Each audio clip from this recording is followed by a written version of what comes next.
Les amis, j'espère que vous allez bien. Aujourd'hui, on se retrouve pour une petite vidéo assez sympa, une vidéo comparo entre mon petit bébé chéri, une Street Triple 765 RS de 2023, et à sa droite, une MT-09 A2. Mais on va voir qu'il y a une petite particularité avec celle-ci, pareil de 2023. Plutôt bien optionné, on va le voir, on est en compagnie de Youms, qui est juste ici. Les gars, petit comparo aujourd'hui pour voir les différences entre les deux. Est-ce qu'on préfère une Street, une MT? On va tout comparer, que ce soit l'assise, que ce soit le freinage, que ce soit le confort, que ce soit les suspensions, le moteur, le son, tout. On va tout comparer et on va être vraiment transparent par rapport à ça. MT-09 avec une très belle prépa. Face avant, magnifique. Les longues portées, les LED+, mais je pense que Youms pourra nous en dire un peu plus. Ce que je vous conseille, c'est de regarder cette vidéo-là, mais surtout de regarder la même vidéo qu'on va retrouver sur sa chaîne à Youms. Je vous mets le lien en description, je vous mets son Instagram, tout.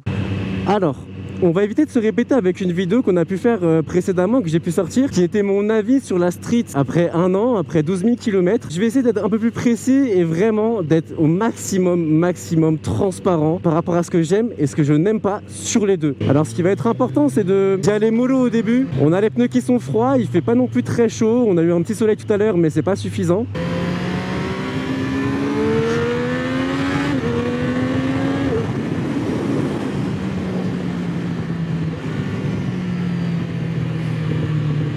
Donc cette Street Triple, vous la connaissez déjà, c'est une moto que j'adore par son comportement moteur, par sa maniabilité, sa stabilité en virage et même en ligne droite. Je sais que la MT-09 va avoir des petits problèmes, mais je pense qu'on en parlera après, on les verra sûrement, on pourra vraiment le constater. On a une position, un confort qui est quand même assez agréable pour un roadster sportif. À ne pas oublier que chez Triumph, aujourd'hui, dans les roadsters sportifs, même dans les sportives, tout simplement, il nous reste que la Street et la Speed Triple. Donc pour rouler, on se retrouve aujourd'hui à la Vallée de Chevreuse. C'est un peu le seul endroit de la région parisienne où on peut avoir un semblant de virage. Mais au moins, cette route, elle va nous permettre aujourd'hui d'avoir une réelle impression sur nos deux motos, sur ce comparo.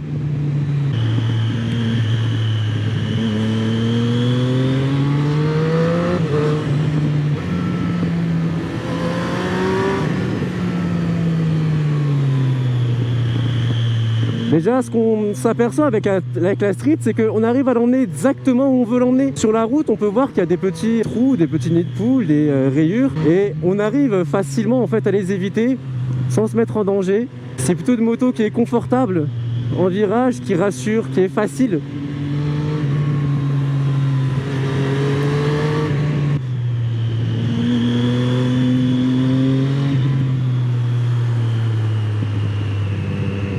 Alors, si on parle suspension, cette Street là, je sais qu'elle a quand même des suspensions qui sont assez rigides.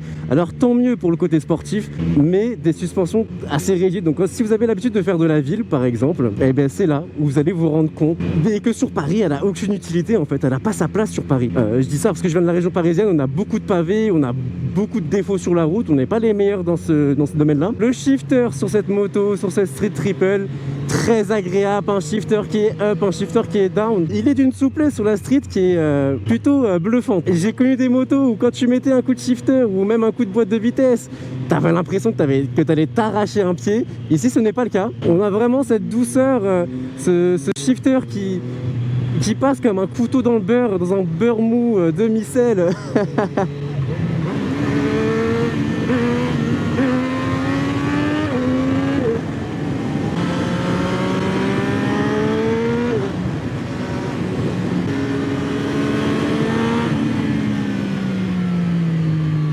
On a un frein arrière aussi sur la Street qui est assez agréable. Il va pas venir te bloquer la roue, mais il va te permettre vraiment d'asseoir cette moto à l'entrée des virages en cas de freinage d'urgence.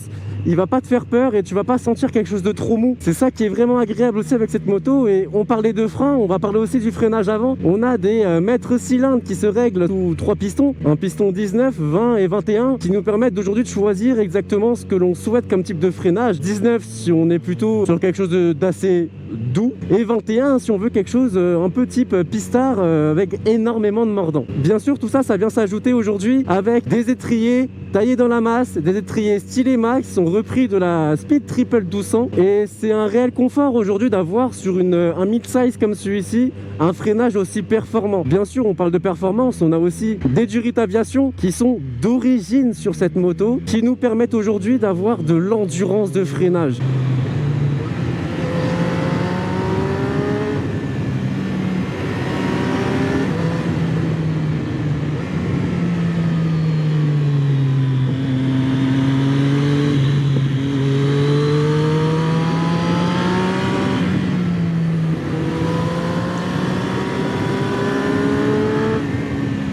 Aujourd'hui, on est sur des routes sinueuses. Il a plu il y a quelques jours et on y voit les traces d'humidité. Pourtant, à aucun moment, on sent une moto qui perd de son adhérence. Merci à vous.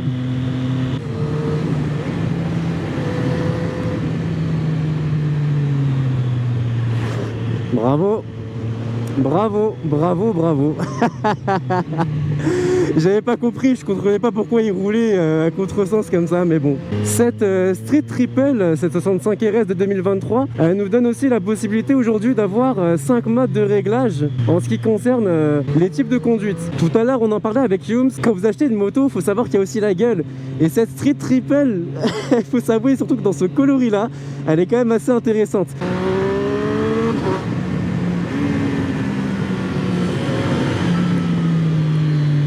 Tu vois là, il y a des gravés sur la route, et bah tout simplement, tu prends le frein arrière. Tout à l'heure aussi, je voulais vous parler du son de cet échappement qui est plutôt assez satisfaisant. C'est un son sur le 3 cylindres de Triumph qui est extrêmement agréable à entendre. Mais je pense que le meilleur, ça va être de passer tout simplement sur la Yamaha, sur la MT-09. Et c'est là où on va pouvoir en déduire de ce comparo. Elle chante bien. Alors, cette MT-09. Déjà, ce qui est très bizarre, c'est que on a un guidon qui est très recentré sur l'avant, très sur au milieu, qu'on n'a pas un guidon large, hein, on a un guidon qui est quand même assez étroit. Et surtout, dès qu'on s'assoit, une selle très dure. Franchement, c'est un bout de bois. Alors, un shifter, qui je pense va me faire plaisir une fois que j'aurai fait quelques tours de roue. J'ai envie de parler de quelque chose qui est assez spécifique sur cette moto-là, c'est le moteur. On va parler tout de suite du moteur. Alors, c'est une MT-09 de 2023 A2. Ok, jusque-là, on se dit, mais attends, mais elle fait 95 chevaux, c'est quoi ce comparo débile? Eh bien, en fait, c'est une MT-09 qui a reçu un stage 1. Et donc, en fait, aujourd'hui, à la roue, elle nous délivre 130 chevaux avec 106 Nm de couple. Ouais. Ah là là, le shifter et le pot Accra, c'est une dinguerie.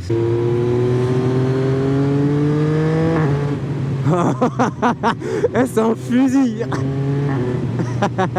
C'est ça que j'adore chez Yamaha, c'est cette capacité aujourd'hui à vous donner du plaisir juste en passant des vitesses. Oh là là.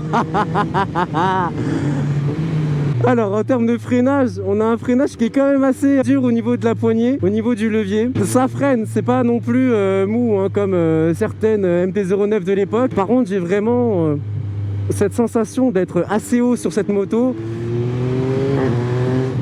Donc c'est une question d'habitude, c'est pas un inconfort. Faut savoir que cette MT-09, c'est pas une MT, une moto qui est faite pour du circuit, absolument pas. C'est une moto qui est faite pour du urbain sportif. Ah, ça tire, mais ça tire tellement. Ça n'a rien à voir avec la street. C'est deux motos totalement différentes. Est-ce que la programmation, c'est ce qui lui donne aujourd'hui cette petite peps en plus? Je pense, hein. Mais elle est très réactive, hein. Franchement. C'est pas ma moto, je déhanche pas.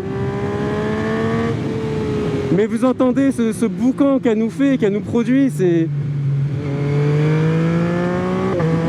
Ah là là là là. Ouais, c'est une moto qui te donne la banane, franchement. Je comprends pourquoi on est sur une des motos les plus vendues en France avec la MT-07.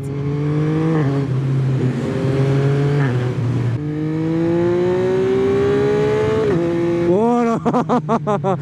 Et quand vous montez les rapports, vous avez un coup de pied au cul. C'est vraiment en deux temps, hein, comme il le dit. Hein. T'as le début, ça pousse. et après t'as la main une main en vent qui te pousse dans le dos. Alors ce qui est sûr, c'est que oui, le freinage là tu le ressens quand même, il est un peu moins ouais, tu sens, c'est beaucoup plus mou qu'une street, hein. Ça n'a rien à voir, c'est deux freinages différents.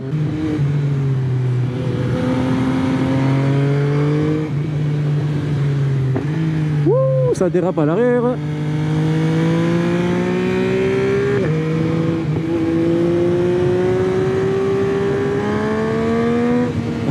L'avant se délaisse légèrement, j'ai pas envie de mettre un gros coup de poignet, c'est pas ma bécane, je ne la connais pas.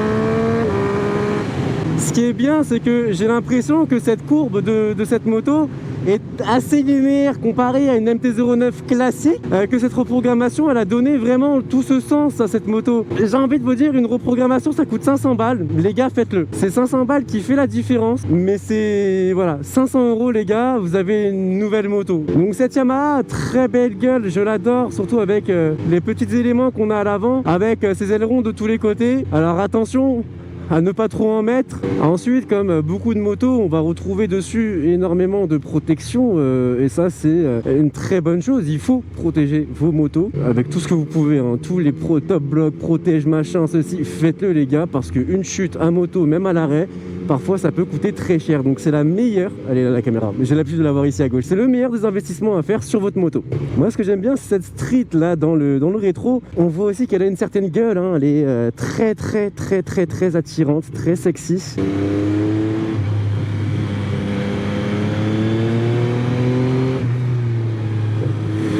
Alors le frein arrière je le sens beaucoup moins sur cette moto là, donc je dois en mettre beaucoup plus. J'ai l'impression, j'ai un levier qui est beaucoup plus mou, beaucoup plus spongieux. Et surtout j'ai l'impression d'avoir ce manque de précision dans ma prise de virage, et ça je ne pense pas que ce soit dû juste à une habitude. Je pense principalement que c'est dû à un châssis qui est assez moelleux. C'est dommage pour cette MT-09 qui aurait pu être la moto parfaite si elle avait ce châssis et ces suspensions qui suivaient. Alors après, chez Yamaha, vous avez aussi la possibilité d'avoir les modèles SP qui vont avoir d'origine des suspensions all-ins à l'avant, à l'arrière, et des suspensions de très bonne qualité. Alors ce qui est sûr, c'est que là j'ai déjà mal aux fesses, je vous le dis, hein. On a une planche de bois sous les fesses, c'est horrible, c'est pas agréable, mais j'ai cette impression en fait d'avoir ça sur le Tracer, sur les MT, sur tous les modèles de chez Yamaha, à part les FJR, mais ou FJR ou XJR, je me rappelle plus.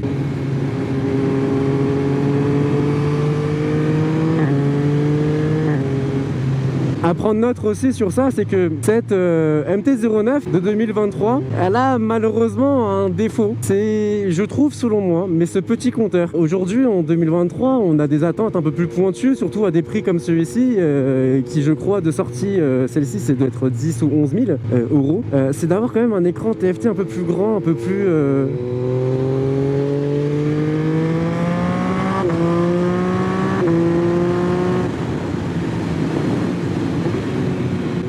un peu plus grand, un peu de couleur, voilà, quelque chose d'assez sympa.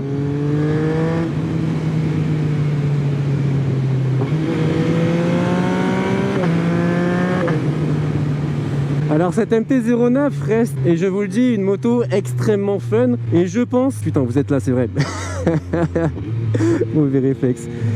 Et surtout une moto beaucoup plus fun que la Street Triple. Street Triple, tu peux... T'as pas envie de toujours de tirer comme un con comme ça, quoi. Il n'y a qu'avec la MT-09 que tu veux tirer comme un débile. C'est propre à la MT-09.